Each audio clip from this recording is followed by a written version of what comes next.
What's your superpower? Do you feel powerful? What are your strengths? Are you claiming your power? If yes, how? And if no, why not? Hi, this is Sara. I'm a relationship coach, dancer, and Taoist.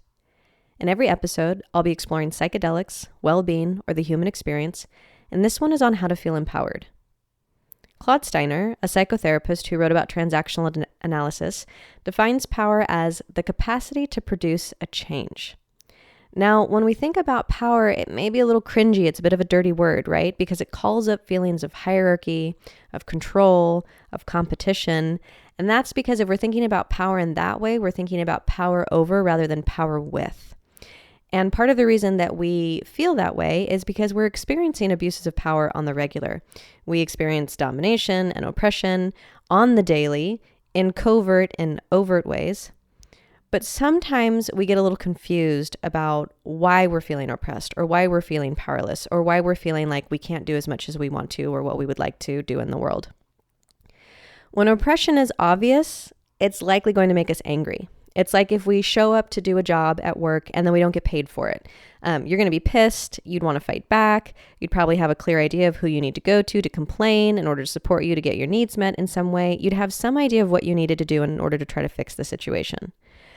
But more subtle forms of power playing and oppression would be like, for instance, if you feel guilty for sleeping in, because if you sleep in late, that means you're lazy. And if you're lazy, it means you're not trying hard enough to better your life, which means it's your fault that you're not more successful.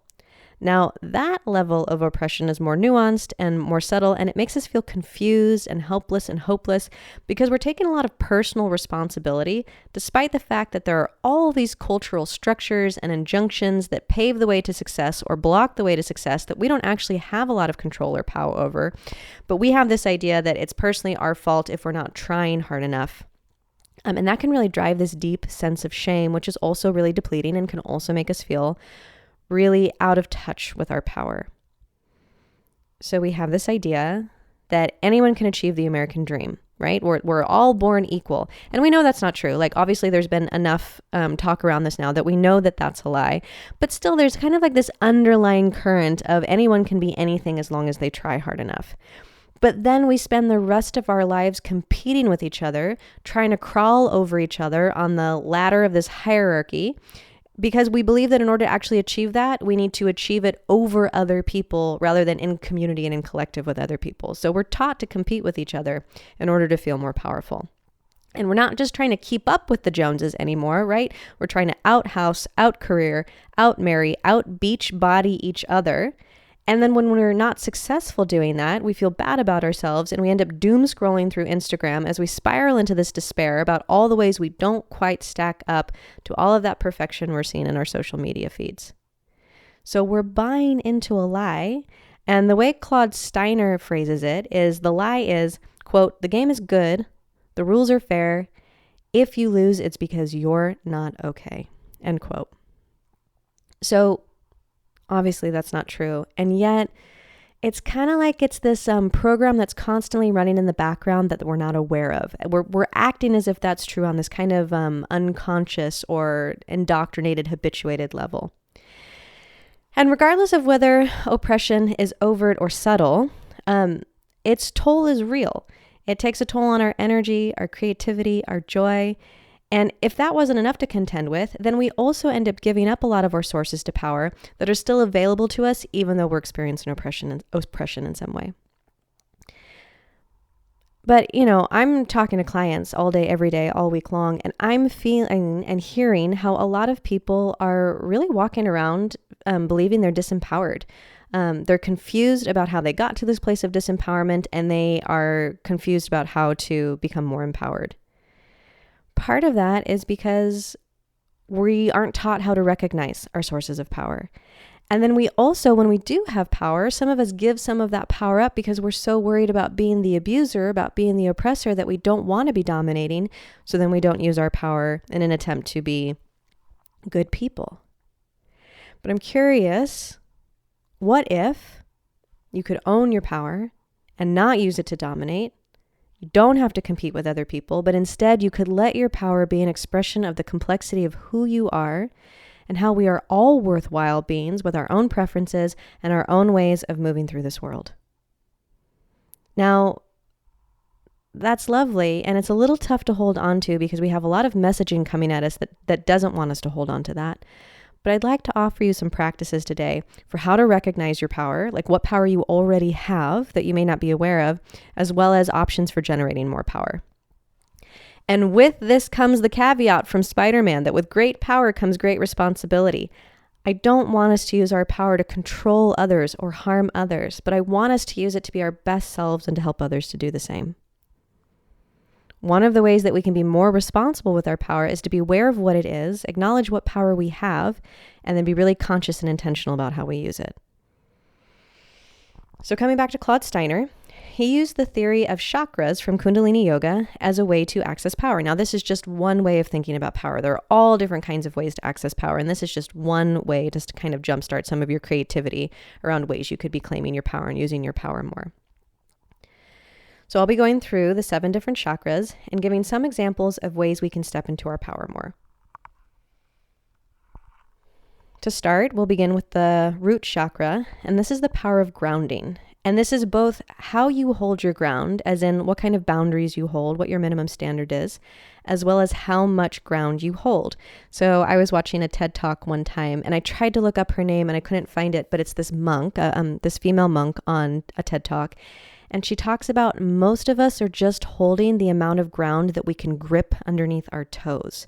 So what would it be like if you could hold ground 3 feet out around you and 3 feet down beneath you? What if you could triple that to 9 feet around you and 9 feet down? What if you could hold as much ground as is in your entire house?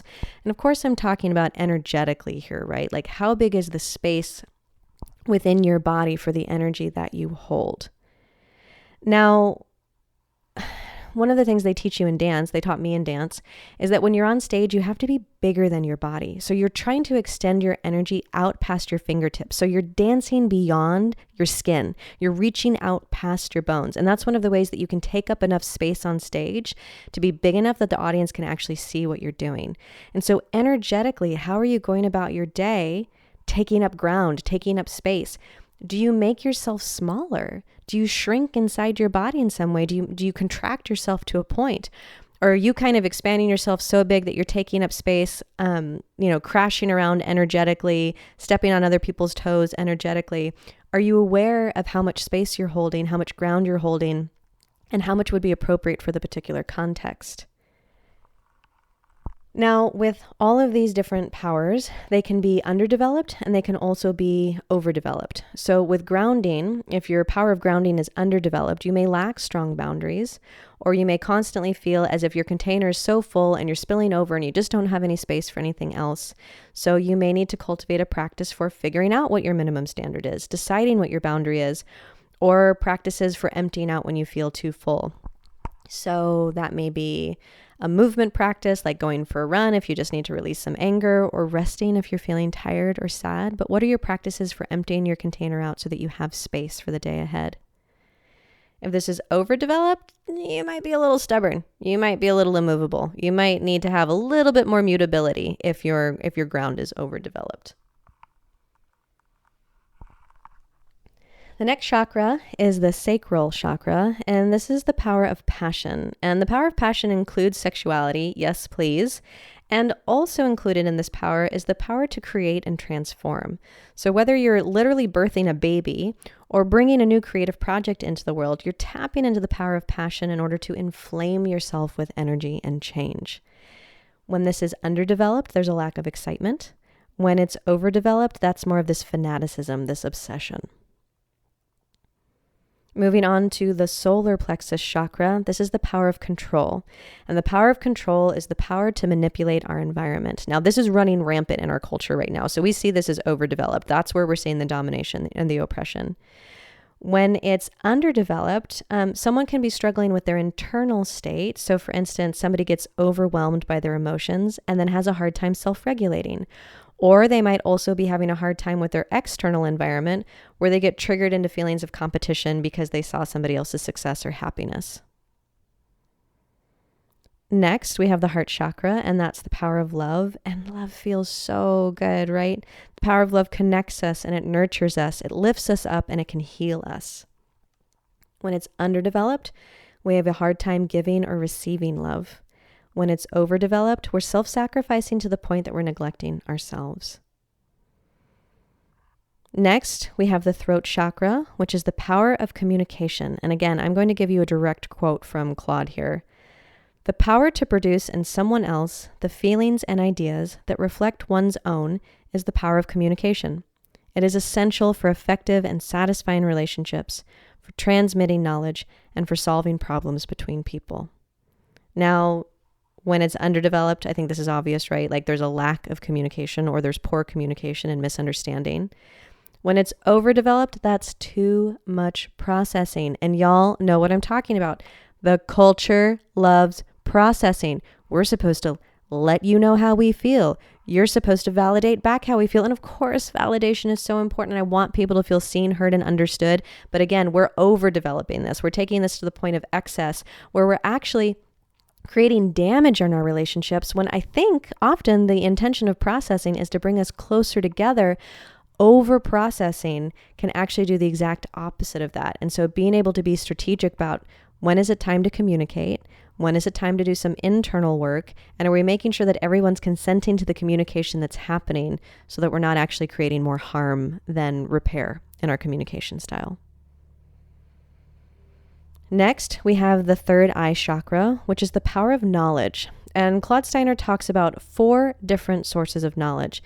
He names science, intuition, wisdom, and vision.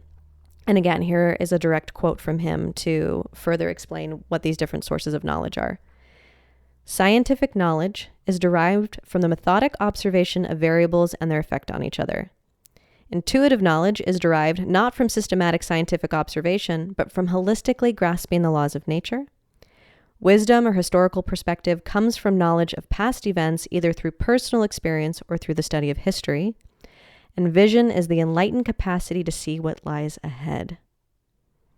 When this power is underdeveloped, we see ignorance.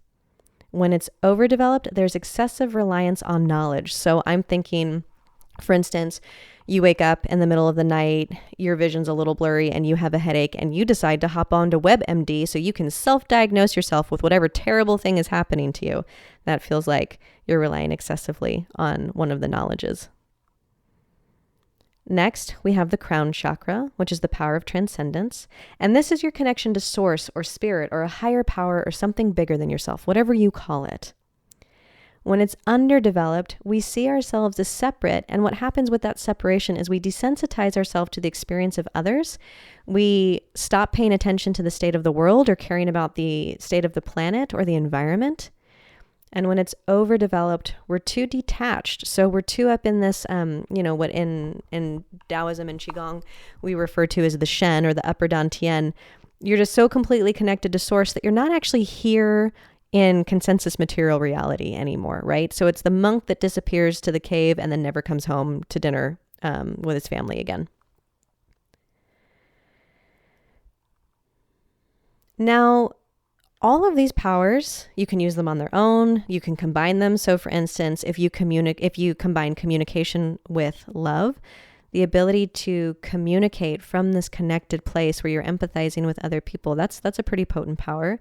Or you could also combine your knowledge with passion. Again, like what a way to create change in the world. So you can kind of think about if any of these resonated with you in particular. Which of these are you already really good at? So for instance, are you really articulate communicator, but you could step into your heart more? Are you really empathetic and really in touch with your emotions, but you could cultivate a knowledge that you could bring out into the world more? You can think about where your strengths already lie and then name them, own them, claim them. But you can also think if you would like to cultivate any of these powers. And I hope that by giving you some examples of how you can cultivate power, you can start to step away from that feeling of disempowerment and start to recognize what power you have available to you. So I'm curious, like which of these resonated with you? Which of them felt a little less interesting to you? What do you want to cultivate? And I just hope you go through your life on this planet as empowered as possible, feeling purposeful, and feeling satisfied with how you spent your time here. If you'd like more information, you can find me on Instagram at Be The Radical Way, and go to trendswithbenefits.com to check out all of our written work on psychedelics, well-being, and the human experience. And as Octavia Butler said, so be it. See to it.